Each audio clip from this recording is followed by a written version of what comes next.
Reflections of longing.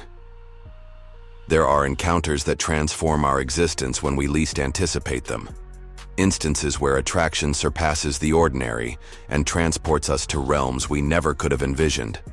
This isn't merely a tale about Marcus, the newly appointed night security guard at the Illumina Gallery. This is a narrative about what occurs when two isolated souls discover in each other what they've always sought, even when divided by obstacles that seem insurmountable. Marcus was 28 when he accepted the position at the renowned Illumina Gallery. Fresh from a devastating breakup and needing to rebuild, the nocturnal work suited his newfound craving for solitude perfectly. The quiet evenings among rare artworks and precious antiquities provided the ideal environment to heal his emotional wounds.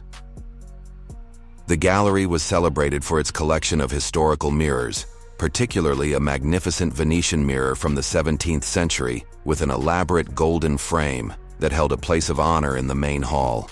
It was before this piece that Marcus would typically take his coffee break around 2 in the morning. The first time he glimpsed her was merely a flash, a movement that caught his attention in his peripheral vision, reflected in that ancient mirror. "I'm overworking myself," he mused, rubbing his weary eyes. But on the third evening, she was there. Clearly, in the Venetian mirror, gazing at him, smiling at him. As he watched her, she began to slowly unfasten her dress. That's when he realized he wasn't hallucinating. The woman in the mirror wasn't his reflection but possessed her own existence. She wore an elegant navy dress of vintage style, and her long dark hair framed a face of classical beauty. She appeared to be around 30, with profound eyes that seemed to harbor secrets he could never imagine. Marcus blinked repeatedly, approached the mirror, and even looked behind it, confirming he was alone in the gallery. When he returned his attention to the mirror, she remained there observing him with an enigmatic smile. "I might be losing my mind," he murmured to himself. What Marcus didn't know was that Isabella had been awaiting him for a long time. That she had sensed his presence even before he began working there. That she had chosen him among all who had passed through the gallery in recent years. "I can perceive your deepest desires," she whispered on the fourth night, when he finally gathered courage to speak with her. Her voice was smooth as velvet, reaching his ears as if no barrier existed between them. "Can you see mine?" No one would ever believe it. How could he explain that the most profound connection he'd ever felt was with a woman who seemed to exist only in reflections? How could he describe the sensation of his body trembling as she pressed her lips against the glass, exactly where his skin touched? Night after night, Marcus returned to the same mirror. His conversations with Isabella became the center of his existence. She spoke of bygone eras as if she had lived through them, told stories about the gallery that not even the curators knew, and listened to his troubles with an understanding no one had ever shown. "How are you in there?" he asked on a particularly cold night when loneliness felt heavier than usual. "I am and I am not," Isabella replied, her eyes reflecting an ancient sadness. "It's like being eternally waiting for something that's so close yet untouchable." There was a mystery in this game of desire between two worlds, an enigma that united them through the cold glass that, paradoxically, seemed to generate the most intense heat Marcus had ever felt in his life. The most disturbing aspect wasn't the inexplicable nature of the situation. It was how Marcus began to anticipate those nocturnal moments with an urgency that dissolved the rest of his life into mere dull intervals. "Tell me who you were before," he requested on the fifth night. His palm pressed against the glass while Isabella did the same on the other side, their fingers perfectly aligned in a touch that felt almost real. "I was like you," she responded, her dark eyes holding his with hypnotic intensity, "until I discovered what it was like to be truly seen, genuinely desired." On the seventh night, Marcus brought a bottle of wine. Somehow, Isabella had a glass waiting. He watched, fascinated, as the liquid he poured into his own glass seemed to fill hers as well. "We're getting closer," she smiled, licking her lower lip after the first sip. "What else do you think we can share now?" What began as exchanges of glances soon evolved into sensations. Marcus could feel the warmth emanating from the mirror when she approached. Isabella, in turn, visibly shivered when he breathed against the glass. On the 12th night, He felt it. The first real touch. Soft fingers sliding along his neck while he stared fixedly at the mirror. But when he turned, no one was there. "I'm finding pathways to you," she explained, her voice now sounding not just from the reflection, but like a whisper in his ear. "Each time you come to me, each time you let your desire flow in my direction, the barriers between us grow thinner." The gallery director noticed his dark circles, his distracted behavior during shift changes. "That Venetian mirror has history," she commented casually. "It belonged to a researcher who disappeared under mysterious circumstances a few years ago." Marcus felt a chill. She was obsessed with unusual theories about reflections and alternative realities. That night, when Marcus entered the gallery, the Venetian mirror was covered with a black cloth, and when Isabella appeared after he removed the fabric, her eyes were different. There was a new urgency in them. "Did you really think I was who I claimed to be?" she asked with an enigmatic look. "Did you wonder why, after so much time, you were the only one to see me?" While Marcus remained motionless, Isabella pressed her lips against the glass, and for the first time the glass seemed to yield, allowing her lips to partially cross to his side. The kiss tasted of promises and mysteries, and something more. Something intoxicating and addictive. "Some doors," she whispered against his mouth, "only need to be opened by sincere desire." The kiss seemed to last an eternity, an electric connection that made Marcus feel as if every cell in his body was awakening for the first time. "What do you really want from me?" he asked, his voice betraying the conflict between fear and desire that simmered within him. Isabella smiled. Part of her body now materialized in his world, as if crossing an invisible frontier. "Reciprocity, Marcus. Years feeling the loneliness you also know. Years desiring a touch that seemed impossible. Until you arrived with your perfect sensitivity." Marcus felt his back hit the wall. He hadn't realized he was retreating. "Why me? What's special about me?" Isabella extended her hand further. Now her entire arm materialized in his world, her skin radiant under the gallery's night lighting. "Some hearts recognize their matches even through impossible barriers," she replied, her fingers tracing the air inches from his face. "We recognized each other from the first moment. Your loneliness resonated with mine." That night, Marcus discovered that love and fear could be indistinguishable when taken to extremes.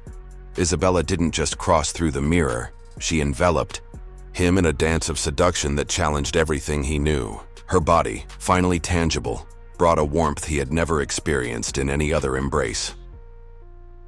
The following night, a different woman appeared in the smallest mirror in the room, an ancient, polished obsidian artifact. She made urgent gestures to Marcus. "My name is Catherine." The woman's voice somehow reached his mind. "Isabella isn't who you think. She's manipulating your feelings." Marcus felt Isabella grabbing him from behind, her arms wrapping around him possessively. "She's lying," Isabella whispered against his neck. "She wants to separate us. After everything we went through to be together." Something in Isabella's contact anchored him, making it difficult to think clearly. Through her touches, intense sensations and emotions flowed into him, clouding his judgment. "Don't trust her," Catherine warned from the obsidian mirror. "If you help me, I can reveal the truth about what's happening." "If you truly love me," Isabella proposed, turning him to face her. "Trust what we feel, what we built night after night." Her eyes, though different from what Marcus remembered in their first encounters, still contained that magnetic intensity that had captivated him from the beginning. Catherine extended her hand through the obsidian mirror. "I need you to make a decision now, Marcus. Who do you really believe has your best interests at heart?" In that crucial moment, suspended between two women claiming his trust, Marcus needed to make a choice that would forever change the course of his life. Marcus's decision was instinctive. With Isabella and Catherine awaiting his choice, he followed what his heart told him. "I need to know the truth," he said, looking into Isabella's eyes. "If what we have is real, then nothing can threaten it, not even the truth." With that declaration, he extended his hand to Catherine in the obsidian mirror. The contact was like plunging his hand into cold water. The obsidian yielded, enveloping his fingers in a strange but comforting sensation. Catherine grasped his hand firmly, her fingers intertwining with his. A current of clarity coursed through Marcus's body, dispelling the emotional fog that had clouded his judgment. "Isabella and I were partners," Catherine explained quickly. "We researched unusual phenomena. She lost herself in her own obsessions and is now trapped between worlds, seeking someone who can help her return completely." Isabella let out a cry of frustration, her form oscillating between solidity and transparency. "You're throwing away something precious," she exclaimed. "What we have is rare, Marcus. It's real." "Real?" Catherine questioned.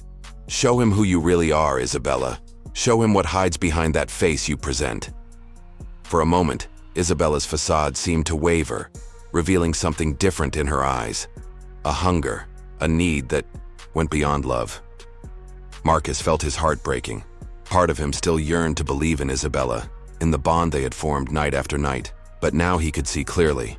What she felt for him wasn't exactly love, but a desperate need to use their emotional connection as a bridge to this world. "I really do care about you," Isabella said, her voice broken by genuine emotion. "It didn't start this way, but it became true along the way." Catherine squeezed Marcus's hand tighter. "She needs to return to her own plane, or she'll be trapped forever between worlds. Neither here nor there. Help her find peace, Marcus." With a heavy heart, Marcus understood what needed to be done. With Catherine's guidance, he recited words that made the Venetian mirror vibrate intensely. Isabella approached one last time, her eyes now revealing a complex mixture of emotions: desperation, resignation, and yes, something that could truly be love. "If at any moment what I felt for you was real," Marcus said softly, "then accept that this needs to end. For you. For both of us." She kissed him one last time, a kiss that tasted of tears and goodbye. "In another life, perhaps," she whispered, against his lips. With a final look, Isabella retreated into the Venetian mirror.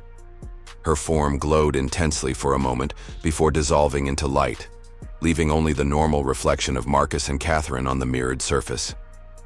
Exhausted, beyond comprehension, Marcus fell to his knees. Beside him, Catherine knelt and held his face in her hands. "It's over," she said gently. "You freed her. And yourself." In the weeks that followed, Marcus and Catherine developed a friendship that gradually deepened into something more. Unlike the feverish intensity of his connection with Isabella, what grew between them was solid, based on truth and mutual understanding. Catherine helped him process the experience, explaining the rare phenomena that sometimes occur in ancient places like the gallery, where intense emotions can create unexpected connections between people. Isabella wasn't a ghost or a demon, Catherine explained as they walked through the park on a sunny afternoon. She was someone lost between emotional states, just as you were when you started working at the gallery. Marcus intertwined his fingers with hers. "I think we were both so lonely that we created an impossible bridge." "Not so impossible," Catherine smiled. "After all, she led you to me." In the gallery, the Venetian mirror remained peaceful, showing only ordinary reflections. Occasionally, an attentive visitor might notice a momentary gleam on its surface, like a final echo of an intense passion that, for a brief period, almost managed to transcend the boundaries between desire and reality.